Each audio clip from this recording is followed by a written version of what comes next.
तुम्ही सुद्धा लहानपणी अशी चटपटीत, तिखट, आंबट गोड कैरी कधी खाल्ली असेल का? शाळेची लहानपणीची आठवण नक्कीच आली असेल. तर अशी चटपटीत आंबट गोड तिखट कैरी आपण आज बनवणार आहोत. अगदी 2 दिवसात खायला तयार होते. तुम्ही ही कैरी वर्षभर सुद्धा हवाबंद बरणीमध्ये टिकवून ठेवू शकता. बनवायला एकदम सोपी आणि खायला त्याहून सुंदर आणि चविष्ट. तर इथे मी कैरी स्वच्छ धुवून त्याचे काप करून घेतलेले आहे. त्यावर मीठ लावून घेणार आहे, चाट मसाला, जिरा पावडर, थोडेसे आमचूर पावडर, काळं मीठ, काळा मिरी पावडर, लाल तिखट आणि पिठी साखर. पिठी साखरेने याला मस्त अशी आंबट गोड चव येणार आहे.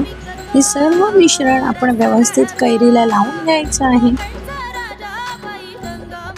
आता हे सर्व कैरीचे काप आपल्याला एका ताटामध्ये लावून घ्यायचे आहे आणि 2 ते 3 दिवस आपल्याला सूर्यप्रकाशात हे सुकवायला ठेवायचे आहे.